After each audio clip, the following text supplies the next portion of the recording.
Tu rentres des cours un soir, après une journée horrible, encore. T'es prête à tout abandonner cette fois.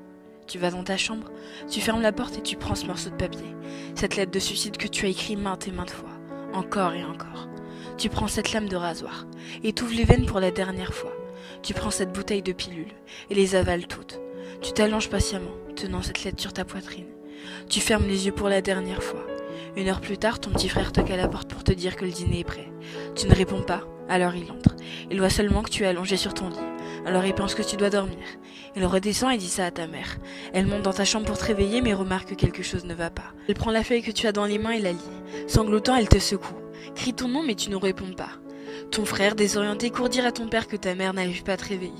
Ton père monte les escaliers affolé, voit ta mère en train de pleurer, tenant fermement cette lettre contre sa poitrine, près de ton corps sans vie.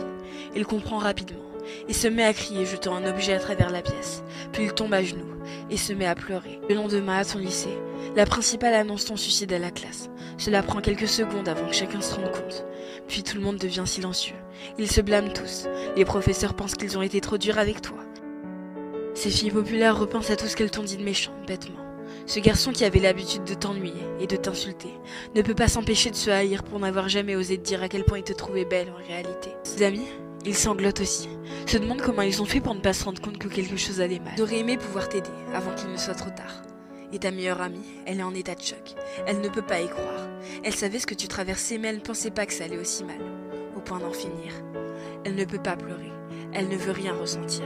Elle se lève et sort de la classe. Dans le couloir, elle s'effondre par terre, tremblante. Se met à crier mais aucune larme ne sort. 2 ans plus tard, tes amis, pour la plupart tombés dans la dépression, parlent toujours à un conseiller thérapeute 1 fois par semaine. Certains de tes professeurs ont tout simplement quitté leur job. Ces filles populaires ont maintenant des troubles alimentaires. Ce garçon qui t'insultait s'ouvre les veines. Ta meilleure amie, elle a essayé de se suicider, mais elle n'a pas réussi comme toi. Mais elle a essayé, plusieurs fois. Tes parents, leur mariage est tombé à l'eau. Ton père est devenu alcoolique pour le distraire du mal que lui a causé ton décès. Ta mère est tombée dans une profonde dépression qui l'a tuée à petit feu. Elle a secoué toute la journée dans son lit.